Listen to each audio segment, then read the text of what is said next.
آج کی رات جو ہمارے درمیان سے گزر کر گئی وہ شب معراج کی رات تھی۔ معراج دراصل محبوب اور محب کے درمیان، عابد اور معبود کے درمیان، ساجد اور مسجود کے درمیان ایک داستان محبت ہے۔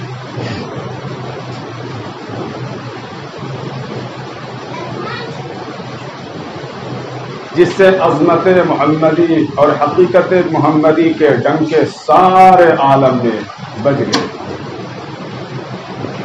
اللہ پاک نے خود فرما دیا، سبحان الذی اسری بعبدہ لیلا من المسجد الحرام الى المسجد الاقصی۔ پاک ہے وہ ذات جو لے گیا اپنے بندے کو راتوں رات مسجد حرام سے مسجد اقصی تک۔ آج کے اس حصے میں فرشی معراج کا ذکر ہے، جس کو ہم اسرا کہتے ہیں۔ مقصد کیا تھا؟ لِنُرِيَهُ مِنْ آیَاتِنَا، تاکہ ہم دکھائیں اپنے محبوب کو اپنی قدرت کی نشانیاں۔ آج کے اس حصے میں فرشی اور عرشی دونوں معراج کا ذکر ہے، کیونکہ نشانیاں عرش پر بھی دکھائی گئی، نشانیاں فرش پر بھی دکھائی گئی۔ ہمارے نبی صلی اللہ علیہ وسلم سے پہلے جتنے بھی نبی تشریف لائے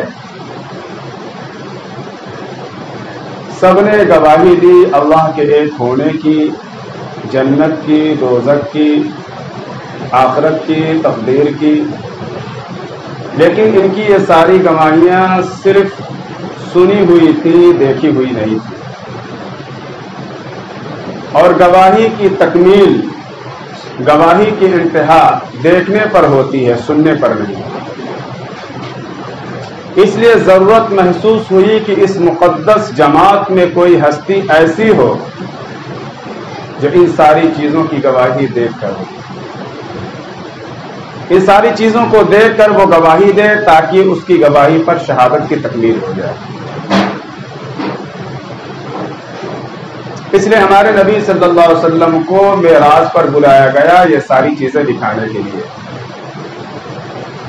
ان اللہ اشتری من المؤمنین انفسهم واموالهم بان لهم الجنہ۔ اے میرے حبیب، آپ نے ایمان والوں کی جانوں کو، مالوں کو دنیا میں دیکھ لیا،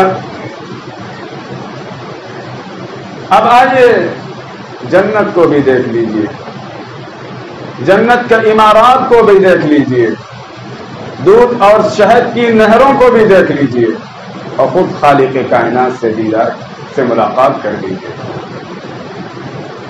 حضرت موسیٰ علیہ السلام کو یہ رتبہ ملا کہ وہ کوہ طور پر بلائے گئے، اللہ سے ہم کلام ہوئے۔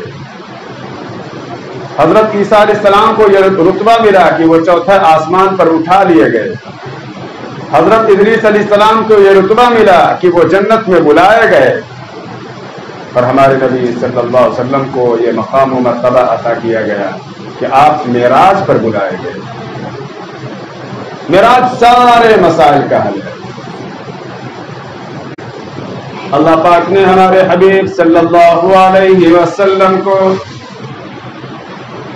بے شمار معجزات عطا فرمائے جن کا انکار کوئی نہیں کر سکتا۔ مسلمان تو مسلمان ہیں، کافر بھی ان معجزات کا انکار نہیں کر سکتے۔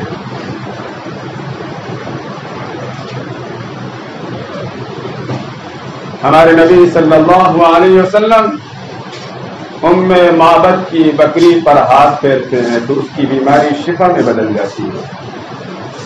ہمارے نبی صلی اللہ علیہ وسلم جلحبیب کے چہرے پر ہاتھ پھیرتے ہیں تو چودھری رات کا حسن حاصل ہو جاتا ہے۔ آپ چاند کو اشارہ کرتے ہیں تو ٹکڑے ہو جاتا ہے۔ مسلمان تو مسلمان، کافر بھی ان کا انکار نہیں کر سکتا۔ معراج والی رات، ملاقات والی رات، ہمارے نبی صلی اللہ علیہ وسلم نے دیکھا کہ ایک آدمی لیٹا ہوا ہے،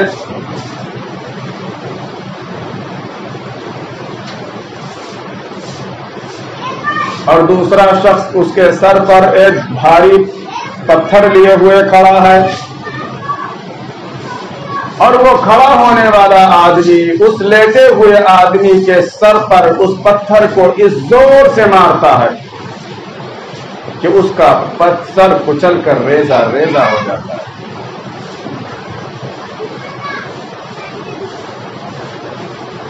اس کا سر بالکل چورا ہو جاتا ہے، اس زور سے اس پتھر کو کھینچ کر وہ کھڑا ہوا آدمی لیٹے ہوئے آدمی کو مارتا ہے۔ اس کے بعد وہ پتھر لڑک کر دور جا کر گرتا ہے۔ اب یہ مارنے والا آدمی اس پتھر کو اٹھانے کے لیے جاتا ہے، اس کے واپس آنے تک اس کا سر بن کر پھر صحیح سالم ہو جاتا ہے۔ پھر وہ آدمی اس پتھر کو اس کے سر پر زور سے مارتا ہے، پھر اس کا سر چورا چورا ہو جاتا ہے اور پتھر لڑک کر دور جا کر گرتا ہے۔ پھر مارنے والا اس کو اٹھانے جاتا ہے، اس کے آنے سے پہلے پھر اس کا سر بالکل صحیح سالم ہو جاتا ہے۔ پھر وہ پتھر کو لیتا ہے اور اس کے سر پر زور سے مارتا ہے، اس کا سر چورا چورا ہو جاتا ہے، پھر پتھر لڑک کر دور جا کر گرتا ہے، یہ اس کو اٹھانے کے لیے جاتا ہے۔ یہ سلسلہ مسلسل جاری۔ صحابہ نے عرض کیا اللہ کے رسول وہ آدمی کون ہے جس کا سر پھوڑا جا رہا؟ فرمایا یہ وہ آدمی ہے جس کو اللہ پاک نے قرآن کا علم عطا کیا، مگر وہ دن میں رات میں غفلت کیا کرتا تھا۔ لوگ رات میں مصلی پر بیٹھ کر اللہ اللہ کیا کرتے تھے اور یہ غفلت کی نیند سویا رہتا تھا۔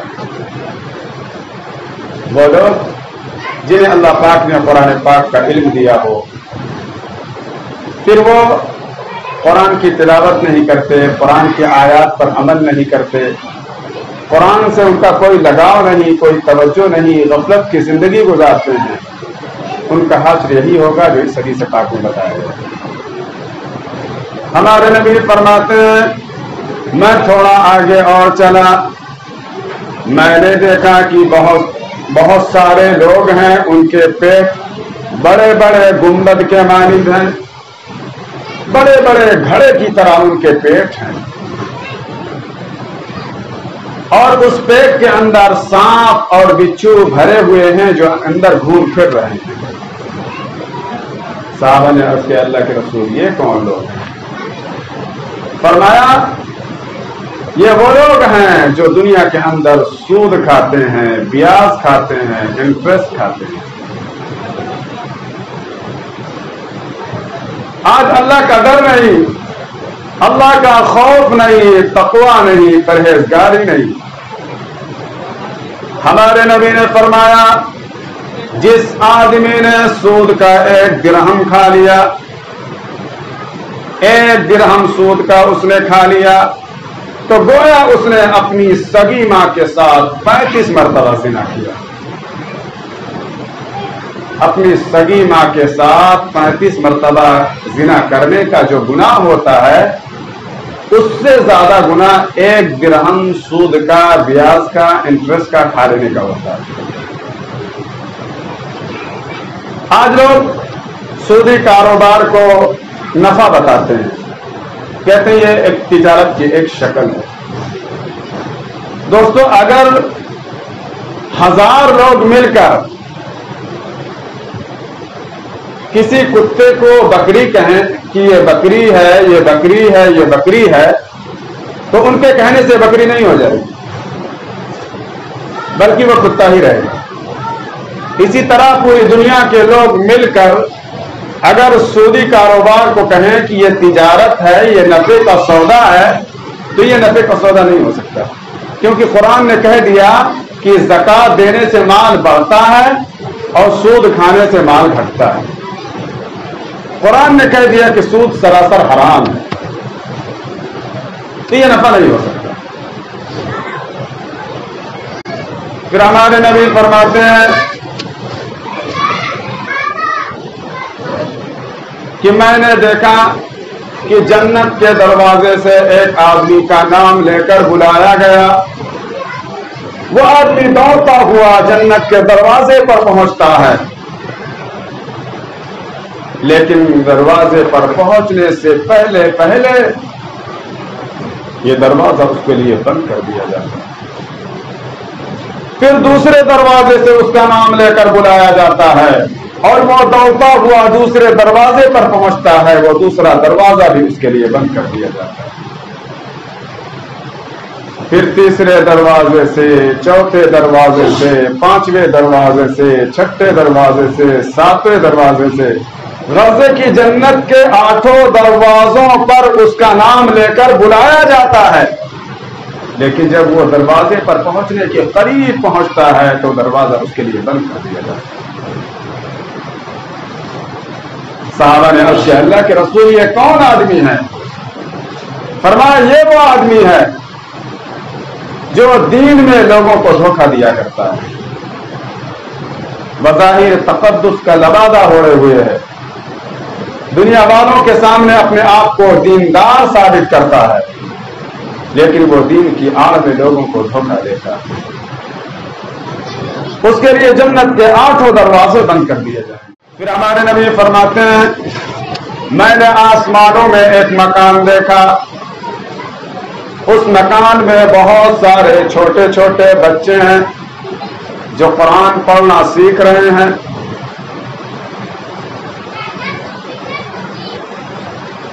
آسمانوں پر مکان ہے، چھوٹے چھوٹے بچے اس کے اندر جمع ہیں، قرآن کو پڑھنا سیکھ رہے ہیں۔ صحابہ نے عرض کیا اللہ کے رسول یہ بچے کون ہیں جو آسمانوں پر قرآن سیکھ رہے ہیں؟ ہمارے نبی فرماتے ہیں کہ اللہ پاک نے میری امت کو یہ توفیق بخشی کہ میری امت کے وہ بچے جو دنیا میں قرآن پڑھنا سیکھتے ہیں مگر ان کا انتقال ہو جاتا ہے، قرآن مکمل نہیں ہوتا، کوئی 5 پارہ پڑھ کر انتقال کر گیا، کوئی 10 پارہ پڑھ کر مر گیا، کوئی 15 پارہ پڑھ کر انتقال کر گیا، کوئی 20 پارہ پڑھ کر اس دنیا سے چلا گیا، قرآن ناقص رہ گیا، ادھورا رہ گیا، مکمل نہیں ہوا، تو ان بچوں کا قرآن جو فرش پر شروع کرتے ہیں عرش پر مکمل کرایا جاتا ہے۔ اللہ فرماتا ہے اے میرے خلیل اے ابراہیم آ جاؤ، میرے حبیب کی امت کے وہ بچے جنہوں نے فرش پر قرآن پڑھنا شروع کیا تھا مگر قرآن مکمل نہ ہو سکا، آ جاؤ میرے حبیب کی امت کے ان بچوں کا قرآن فرش پر مکمل کرا دو۔ یہ ہمارے نبی صلی اللہ علیہ وسلم کو یہ نشانیاں دکھائی جا رہی ہیں لِنُرِيَهُ مِنْ آيَاتِنَا، تاکہ ہم دکھائیں اپنے محبوب کو قدرت کی نشانیاں۔ جب آپ مسجد حرام سے بیت المقدس کے لیے روانہ، اب آپ کی سواری بیت المقدس میں پہنچ جاتی ہے، حضرت جبرائیل امین بیت المقدس کے دروازے پر ایک بھاری چٹان ہے، انگلی سے اشارہ کرتے ہیں، اس کے اندر سوراخ ہو جاتا ہے۔ ممکن ہے کہ طویل زمانہ گزر جانے کی وجہ سے وہ سوراخ بند ہو گیا ہو، جبرائیل امین نے دوبارہ اس کو کھول دیا اور اس سواری کو اس کے اندر باندھ دیا۔ سارے نبیوں کو اللہ کی جانب سے حکم ہوا کہ میرے محبوب کے مسجد اقصی میں پہنچنے سے پہلے استقبال کے لیے حاضر ہو جاؤ۔ حضرت آدم علیہ السلام موجود، حضرت نوح علیہ السلام موجود، حضرت موسیٰ علیہ السلام موجود، حضرت عیسیٰ علیہ السلام موجود، حضرت ابراہیم خلیل اللہ موجود، حضرت نوح نجی اللہ موجود، حضرت عیسیٰ روح اللہ موجود، حضرت اسماعیل ذبیح اللہ موجود، 100 لاکھ انبیاء بیت المقدس میں موجود ہیں اور ہمارے نبی کے آمد کا انتظار کر رہے ہیں۔ مسلمانوں ذرا سوچو کہ جس نبی کا تم کلمہ پڑھنے والے ہو وہ نبی اس قدر عظمت والا، شان والا، مرتبے والا، بلندیوں والا ہے کہ 100 لاکھ انبیاء اس کی سواری کا انتظار کر رہے ہیں۔ ہمارے نبی صلی اللہ علیہ وسلم مسجد اقصی میں حاضر ہوتے ہیں، تشریف لے جاتے ہیں تو سب سے پہلے حضرت آدم علیہ السلام کھڑے ہو کر آپ کا استقبال کرتے ہیں۔ مرحبا ابن الصالح، اے میرے بیٹے مبارک ہو، اللہ پاک نے تمہاری وجہ سے میرے سر کو اونچا کر دیا ہے، اللہ پاک نے میری نسل میں آپ کو پیدا فرما کر میرے مرتبے اور مقام کو بڑھا دیا ہے۔ اسی طرح ایک کے بعد دیگرے سارے نبی آپ کا استقبال کرتے ہیں، آپ کو مبارکباد پیش کرتے ہیں، سارے امور انجام پاتے ہیں، آخر میں اذان ہوتی ہے، حضرت جبرائیل علیہ السلام اذان دیتے ہیں۔ اب 1.25 لاکھ انبیاء میں سے ہر نبی یہی سوچ رہا ہے کہ نماز کون پڑھائے، امامت کا منصب کسے حاصل ہو۔ حضرت آدم علیہ السلام سوچ رہے ہیں کہ میں ساری انسانیت کا ابا ہوں، ابو البشر میں ہوں، اللہ پاک نے انسانیت کا سلسلہ مجھ سے شروع کیا، آج امامت کا صحرا میرے سر بندھے گا۔ حضرت نوح نجی اللہ سوچ رہے ہیں کہ میں نے دین کی دعوت کے لیے، اسلام کی دعوت کے لیے 950 برس تک مار کھائی اور ایمان زندہ کیا، اس لیے آج امامت کا منصب مجھے حاصل ہوگا۔ حضرت ابراہیم خلیل اللہ سوچ رہے ہیں کہ میں نے پوری دنیا میں وحدانیت کا ڈنکا بلند کیا، بہت ساری آزمائشوں امتحان سے مجھے گزرنا پڑا، اس لیے امامت کا صحرا میرے سر بندھے گا۔ حضرت موسیٰ کلیم اللہ سوچ رہے ہیں کہ میں اللہ کا کلمہ ہوں، کوہ طور پر میں نے اللہ سے بات کی ہے، اس لیے امامت کا صحرا میرے سر بندھے گا۔ حضرت عیسیٰ سوچ رہے ہیں کہ میں اللہ کا روح ہوں اور اس کا کلمہ ہوں، اللہ پاک نے مجھے بغیر باپ کے پیدا کیا، اس لیے آج امامت کا صحرا میرے سر بندھے گا۔ ہر نبی کا اپنا اپنا زوم ہے، اپنا اپنا خیال ہے۔ اللہ فرماتا ہے اے آدم، میں مانتا ہوں ساری انسانیت کے ابا تم ہو، ابو البشر تم ہو، لیکن یاد رکھنا جہاں میرا حبیب موجود وہاں تم مصلی پر قدم نہیں رکھ سکتے۔ اے نوح نجی اللہ، میں مانتا ہوں کہ تم نے 950 برس تک میرے دین کی تبلیغ کی ہے، لیکن یاد رکھنا جہاں میرا حبیب موجود وہاں تم مصلی پر نہیں جا سکتے۔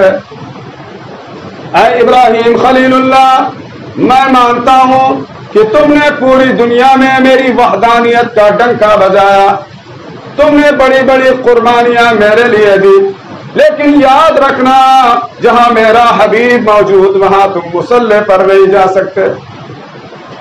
اے 1.25 لاکھ نبیوں، میرے لاڈلے پیغمبروں، یاد رکھو جہاں میرا حبیب موجود ہے تم مصلی پر نہیں جا سکتے۔ حضرت جبرائیل علیہ السلام آگے بڑھتے ہیں اور کہتے ہیں صلی قدم صلی رکعتین باخوانکم المرسلین، حضور آگے بڑھیے اور اپنے تمام سارے انبیاء بھائی کی امامت فرمائیے۔ جو دلیل اب سارے نبیوں نے اللہ کے نبی صلی اللہ علیہ وسلم کی اقتداء میں نماز ادا کی، جو دلیل ہے اس امر کی کہ امام اعظم اور رئیس مقدم آپ ہی ہیں۔ اللہ پاک نے ہمارے نبی کو اعلیٰ بنایا، بلند و بالا بنایا، اتنا اعلیٰ بنایا، اتنا اعلیٰ بنایا کہ ہمارے نبی اگر سر اٹھائیں، ہمارے نبی اگر سر اٹھائیں تو آسمان کو عروج حاصل ہو، ہمارے نبی اگر زمین پر بیٹھ جائیں تو دھرتی کو سکون ملے، ہمارے نبی کو پسینہ آ جائے تو گلشن مہکنے لگے، ہمارے نبی اگر مسکرا دیں تو ستارے چمکنے لگے، ہمارے نبی اگر لب ہلا دیں تو فضا چہکنے لگے، ہمارے نبی اگر بات کر لیں تو پھول جھڑنے لگے، اتنا اعلیٰ بنایا۔ سارے نبیوں کو اللہ پاک نے حسین بنایا، ہمارے نبی کو احسن بنایا۔ سارے نبی کو جمیل بنایا، ہمارے نبی کو اجمل بنایا، سارے نبی کو شریف بنایا، ہمارے نبی کو اشرف بنایا، سارے نبی کو کامل بنایا، ہمارے نبی کو اکمل بنایا۔ جو وہ پہلے تھے صرف نبی تھے، ہمارے آقا نبیوں کے نبی تھے۔ جو پہلے تھے صرف رسول تھے، ہمارے آقا رسولوں کے رسول تھے۔ جو پہلے تھے صرف پیغمبر تھے، ہمارے آقا پیغمبروں کے پیغمبر تھے۔ اس لیے ہم کیوں نہ کہیں ہے سراپا اجالا ہمارا نبی، رحمت حق تعالی ہمارا نبی، جس کا کونین میں کوئی ساری نہیں ہے، وہ جگ سے نرالا ہمارا نبی۔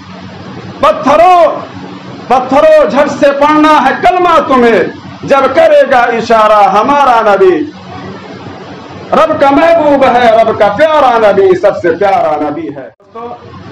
معراج یہ دراصل محبوب اور محب کے درمیان، عابد و معبود کے درمیان، ساجد و مسجود کے درمیان ایک داستان محبت ہے۔ گزشتہ رات جو گزر کر گئی، مورخین نے لکھا ہے کہ اسی رات ہمارے نبی صلی اللہ علیہ وسلم کو اللہ پاک نے ساتویں آسمان پر بلایا، عجائبات خداوندی دکھائی، جنت و دوزخ کا سیر کرایا اور خود اپنی ملاقات سے مشرف فرمایا۔ تو جو مقام، جو مرتبہ ہمارے نبی کو حاصل ہے، وہ کسی نبی کو حاصل نہیں ہے۔ ساری خوبیاں جو سوالات نبیوں کے اندر تھی، وہ ساری خوبیاں، سارے کمالات، سارے اوصاف ہمارے نبی صلی اللہ علیہ وسلم کے اندر اللہ پاک نے جمع کر دیا ہے۔ اس لیے ہمارے نبی سب سے اعلیٰ و بالا ہیں۔ اللہ ہم سب کو اپنے نبی سے سچی محبت کی توفیق عطا فرمائے اور ہم سب کو سچا عاشق رسول بنائے۔